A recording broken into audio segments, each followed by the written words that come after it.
Hey guys, ThePerfectG here, bringing you a bit of a different type of guide today. In this video, we'll be going over how to do tithe farming using the 25x4 method in the most casual way possible while still being efficient. Once you get this down, you'll be able to do this method while watching YouTube videos or movies, but maybe not if you need to use subtitles. I've spent a lot of time here on previous hardcores using NikeOSRS's tutorial using this method, but with certain changes to the minigame, there is a slightly more relaxed method that I thought would be worth sharing for people to see. The account that I'm using is 53 agility with only 2 pieces of graceful, and I'm able to do all 100 with only a couple minute break to recharge energy after every 50 plants. However, I would recommend you filling your inventory with at least regular energy potions if you don't want to take those breaks. So why do tithe farming? The main reason that I would do tithe farming is for the herb sack, the seed box, and the auto weed perk. It isn't worth doing tithe farming for experience, but you can do this method at 34 farming to help boost you to 45 for the farming guild, or you can do what I did, which is at 54. You can easily get over 65 farming for medium contracts before you even unlock all the rewards, and you'll be getting almost 3 times the XP by using the level 54 seeds instead of the level 34 seeds. Once you're 34 farming, you'll be able to enter the minigame for the first time, which will unlock a minigame teleport here. Otherwise, take the boat from Port Sarim to Zaya and run south.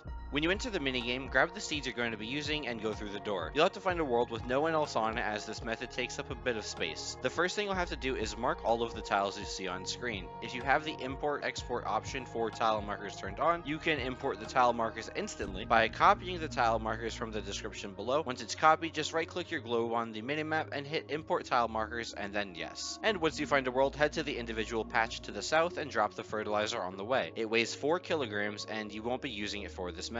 Now, you've seen it throughout the video, but to give you an idea of the inventory, you need a spade, a seed dibber, either 10 or 19 watering cans, I prefer 10, and optionally fill the rest of your inventory with energy pots, leaving 2 empty spaces for the seeds that you start with and for the fertilizer that you drop. For every 25 plants, you'll use 75 doses of water. This means with 10 cans, you'll be left with 5 doses left over after every 25 plants. You can bring 19 watering cans instead and do 50 plants, but they weigh a bit more when full, so with 53 agility, I personally prefer the 10 can method. If you have humidify, I would definitely only bring 10 since you can fill them back much quicker that way. Once your cans are full and you're ready on the first tile marker, use the seed on the patch and then the watering can as soon as the option appears. If you do this quickly enough, the animation of your character planting the seed will end early so you can water the plant. Then run along the path following the red tile markers, and as you run, get your next seed ready. Then just follow the path the way that I am, using the seed and the watering can. Now you'll see at the end of the first cycle how much time I actually have left over, even if I make mistakes, so just take a couple of tries to get used to the pathing. Initially, planting those 25 seeds is the most intense part of this, but you'll be able to do it with ease once you understand how the pathing of those tile markers works. On tiles like this where you move diagonally, you have to click manually to path here, but on the tile right after and next to it, you can actually use the seed on the patch to automatically path towards it. Once you reach the end, manually path around the corner and continue down a straight path. You'll manually path sometimes here, but as you get more used to it, you'll notice where you can let the planting or watering of the seed path for you. Once you reach the south end, just follow the same path, but you only have to left click the plant to water it. Now, using the can on the plant doesn't actually save a tick anymore, so the wrist flicking is over. Once the plants are all watered 2 more times, you'll have a harvest option, and you can use the same pathing as watering the plants to harvest. Once you have all 100 finished, deposit them into the sack and head back to the entrance to get another 100 seeds or claim your rewards and fill your watering cans. And some general tips when you're doing this: when you're learning, if you're late to catch all of the 25 during the harvest, skip the last 1 or 2 and just do the 23 plants. You get 1 point for each plant harvested after 74, so you're only getting 26 points every game anyway, so missing 1 won't kill you. You'll eventually get this down to perfection. The reason we manually path sometimes is because our character runs 2 tiles at a time. In the time it takes to run 2 tiles, we would only be able to walk 1. So we path the way that we do so we always move an even number of tiles, or 1 tile if that's all it takes to reach the next plant. That will make more sense as you play the game some more and get more experience. Personally, if you plan to stay here for the farming outfit, the first thing I would unlock is the water can for 75 points. It lasts long for an entire game of 100 and only takes 1 space and instantly fills as fast as a single watering can. However, if you decide not to get the can, or before you get the can, a good tip for people using multiple cans is inventory tags. I use these to highlight which watering cans are empty, and I would actually suggest just using a different color than cyan though. If you happen to have issues planting the seed and watering it on the initial run, try raising the DPI of your mouse or zooming in a bit more. The camera angle that I use in the video works best for me playing on full screen, but everyone has different preferences. Remember to write down your current DPI before you change it in case you want to put it back. Final tip is that you can bring Krawambonjis to feed a kitten as well, as the food has no significant weight. If you pet the kitten twice, it lasts 38 minutes versus bringing a ball of wool, which only lasts 30 minutes. I know this wasn't my normal type of content, but I do consider this on the more efficient end of Tithe Farm as far as methods go. So if you like this kind of thing, or if you have any questions about the method, let me know down in the comments and by dropping a like on the video. It's so extremely appreciated. And if I helped you at all with Tithe, don't forget to consider subscribing for more vids like this. Thanks for watching ThePerfectG content.